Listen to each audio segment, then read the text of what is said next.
Video ini adalah sekumpulan jawaban dari pertanyaan-pertanyaan semacamnya yang sering dilontarkan oleh teman-teman kita atau saudara-saudara kita dari agama lain. Contoh-contoh pertanyaannya adalah, emang Yesus beneran Tuhan? Apa bukti-buktinya? Emang Yesus pernah menyatakan dirinya sebagai Tuhan di Alkitab? Mari kita simak video ini. Namun sebelum itu, hai, nama saya Faith. Di sini saya sebagai juru bicara kelompok ingin menyampaikan pernyataan dan juga bukti-bukti bahwa Yesus adalah Tuhan. Mari kita mulai dengan jawaban yang simpel.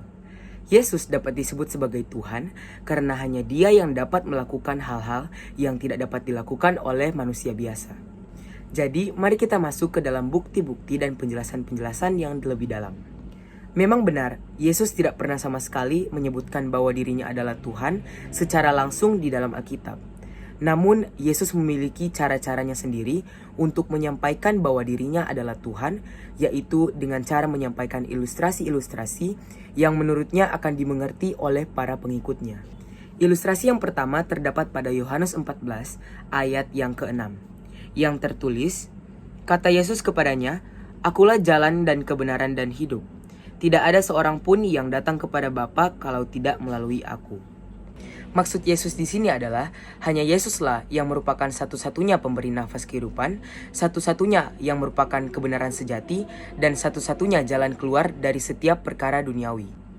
Selain itu, ayat ini juga ingin mengatakan bahwa hanya Tuhan Yesuslah yang merupakan satu-satunya perantara abadi antara hubungan manusia dan Allah. Ilustrasi yang kedua terdapat pada Yohanes pasal 15 ayat yang pertama, yang tertulis, "Akulah pokok anggur yang benar dan Bapakulah pengusahanya." Pada ayat tersebut, Yesus mau mengatakan bahwa Yesus adalah pokok atau pusat dari buah-buah anggur. Berarti di ayat ini, manusia diilustrasikan sebagai buah-buah anggur tersebut. Nah, selanjutnya kita masuk ke dalam bukti-bukti yang berupa mujizat yang telah dilakukan oleh Yesus. Bukti yang pertama terdapat pada Yohanes 2 ayat 1-11 yang berisi, pada ayatnya yang ke-7, Yesus menyuruh para pelayan di pesta pernikahan di Kana untuk mengisi penuh ke-6 tempayan yang sudah tersedia. Kemudian pada ayatnya yang ke-8, mujizat yang ingin dilakukan oleh Yesus pun terjadi, yaitu pada awalnya kondisi air hanya sebagai air biasa, kemudian berubah menjadi air anggur. Lalu pada ayatnya yang ke-9 dikatakan bahwa semua tamu yang hadir di tempat itu tidak mengetahui dari mana asal air anggur ini.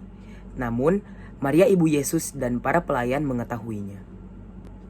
Kemudian bukti yang kedua terdapat pada Yohanes 6 ayat 1-15.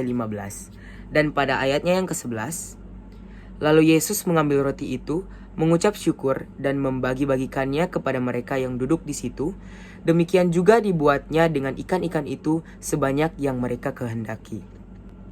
Setelah mujizat yang telah diadakannya itu, Yesus tahu bahwa Dia akan dibawa oleh orang-orang di sana secara paksa untuk dijadikan raja.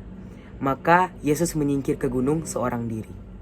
Bukti yang ketiga terdapat pada Yohanes 6 ayat 17-21 yang berisi, para murid Yesus dikejutkan oleh Yesus sendiri yang sedang berjalan ke arah perahu yang sedang dinaiki oleh mereka, namun sambil berjalan di atas air. Bahkan para murid Yesus ini dikejutkan karena memang dari kejauhan sosok tersebut bukanlah sosok seperti Yesus. Tapi saat Yesus semakin mendekat, mereka mengetahui bahwa itu adalah sosok guru mereka. Dari semua pernyataan ataupun bukti yang sudah saya paparkan di sini, itu hanyalah secuil dari sekian banyak pernyataan dan bukti lainnya yang memang tidak dapat saya paparkan dalam video ini. Bahkan masih banyak hal yang mengenai masa lampau Yesus ataupun latar belakang Yesus yang masih saja belum dipecahkan oleh para ilmuwan dan menjadi misteri yang besar.